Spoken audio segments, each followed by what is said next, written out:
Hello friends, welcome to Rathi's kitchen. நான் உங்கள் ஏமா பேசுகிறேன்.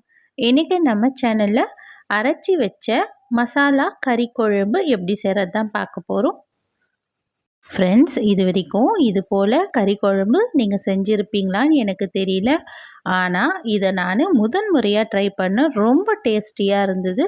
இந்த ரெசிபி எப்படி செய்யலான்னு நீங்கள் வீடியோக்குள்ளே போய் பார்க்குறதுக்கு முன்னாடி நம்ம சேனலில் முதன்முறையாக பார்க்குறீங்கன்னா சப்ஸ்கிரைப் பண்ணிவிட்டு கூட பெல் ஐக்கனையும் கிளிக் பண்ணிவிட்டு பாருங்கள் ஃப்ரெண்ட்ஸ்.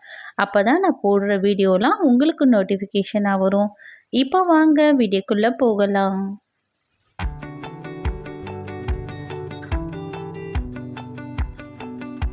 ஃப்ரெண்ட்ஸ், இந்த கறி குழம்பு ரெடி பண்ணுறதுக்காக முதல்ல நாம் மசாலா ரெடி பண்ண போகிறோம். அதனால் இப்போ ஸ்டவ்வில் ஒரு கடாய் வச்சுருக்கேன். இந்த கடாய் கொஞ்சம் சூடாகி வரட்டும். சூடானதுக்கப்புறமா இதில் 3 டேபிள் ஸ்பூன் அளவுக்கு எண்ணெய் சேர்த்துக்கலாம். எண்ணெய் கொஞ்சம் சூடாகி வந்ததுக்கப்புறமா இதில் 1/2 ஸ்பூன் அளவுக்கு சோம்பு, 1/4 ஸ்பூன் அளவுக்கு சீரகம், 1 ஸ்பூன் அளவுக்கு மிளகு, 2 லவங்கப்பூ, இது கூடவே ஒரு சின்ன துண்டு அளவுக்கு பட்டை சேர்த்துக்கலாம். இதெல்லாம் பொரிஞ்சு வர நேரத்துலேயே இதில் பெரிய வெங்காயம் 1 ஸ்லைஸ் பண்ணி சேர்த்துக்கலாம். இதெல்லாம் சேர்த்துட்டு நம்ம ஸ்டவ் மீடியம் ஃப்ளேமில் வச்சுட்டு இது போல் வதக்கி விடணும். மீடியம் சைஸ் வெங்காயமாக இருந்தால் 2 வெங்காயம் சேர்த்துக்குங்க. பெரிய வெங்காயமாக இருந்தால் 1 வெங்காயம் சேர்த்தா போதும். இது கூடவே 10 பல் பூண்டு தோலோடவே சேர்த்துக்கலாம். சேர்த்துட்டு இதையும் வதக்கி விட்டுடலாம்.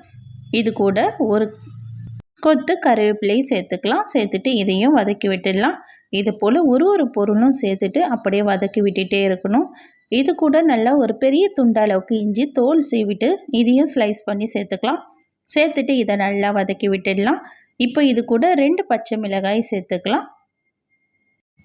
பச்சை மிளகாயை இது போல் உடச்சிட்டு இல்லை கட் பண்ணி சேர்த்துக்குங்க. சேர்த்துட்டு இப்போ நல்லா இதையும் வதக்கி விட்டுடலாம். இந்த வெங்காயத்தோட கலர் மாறி வரணும், அந்த அளவுக்கு நம்ம வதக்கி விட்டுடலாம். இந்த வெங்காயம்லாம் சேர்த்து ஒரு 2-3 நிமிஷம் ஆயிடுச்சு. இப்போ நல்லா வதங்கி வர நேரத்தில் இதில் 2 டேபிள் ஸ்பூன் அளவுக்கு கொத்தமல்லி விதை சேர்த்துக்கலாம். தனியாக இருக்குல்ல, அதுதான் சேர்த்துட்டு இதையும் நல்லா வதக்கி விட்டுடலாம்.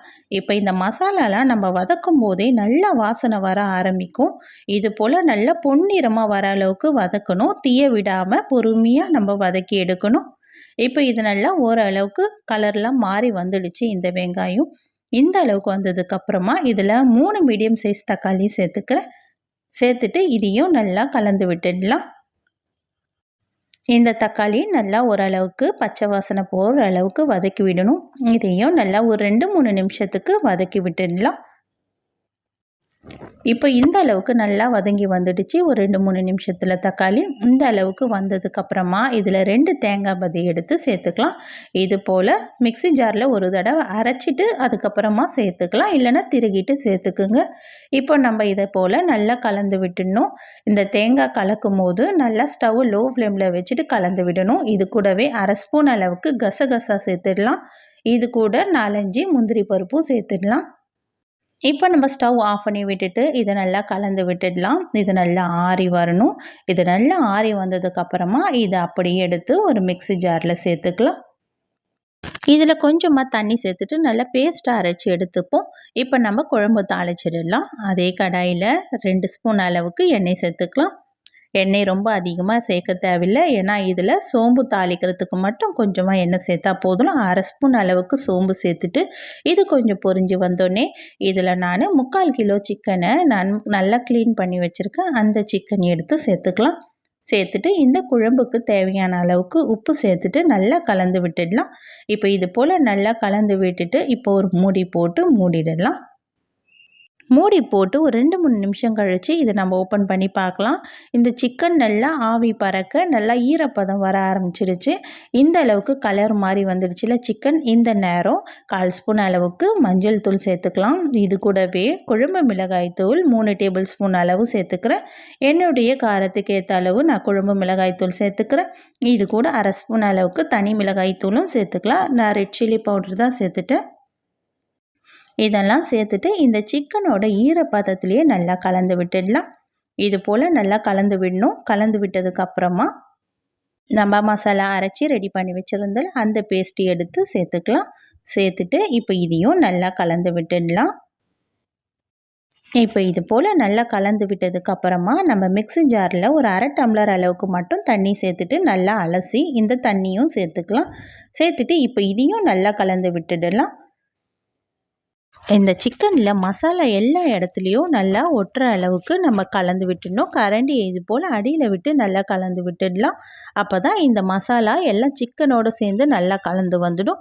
இப்போ இது போல் நல்லா கலந்து விட்டதுக்கு அப்புறமா இது நல்லா கொதிக்க ஆரம்பிக்குதுல, இப்போ நல்லா மூடி போட்டு மூடி ஒரு 5 நிமிஷத்துக்கு மீடியம் ஃப்ளேமில் அப்படியே வச்சிடலாம். இது எண்ணெய்லாம் நல்லா பிரிஞ்சு வரட்டும். இப்போ ஒரு 5 நிமிஷம் ஆனதுக்கப்புறமா இந்த சிக்கனில் எண்ணெய்லாம் நல்லா பிரிஞ்சு மசாலாவோட நெடியெல்லாம் குறைய ஆரம்பிக்குது. இந்த அளவுக்கு வந்ததுக்கப்புறமா இதில் நமக்கு சிக்கனில் எந்த அளவுக்கு தண்ணி தேவையோ இது வேகிறதுக்கும், அது இல்லாமல் நமக்கு சிக்கன் எந்த அளவுக்கு குழம்பு திக்னஸ் தேவையோ அந்த அளவுக்கு நீங்கள் தண்ணி சேர்த்துக்குங்க. இது ஏற்கனவே நல்லா வேக வச்சிட்டோம். இது நல்லா ஒரு 5 நிமிஷத்துக்கு இது நல்லா வெந்து வந்துடுச்சு. இருந்தாலும் கொஞ்சம் வேக வேண்டியது இருக்குது சிக்கன். அதனால் நான் இதில் 100 ml அளவுக்கு தண்ணி சேர்த்துருக்கேன்.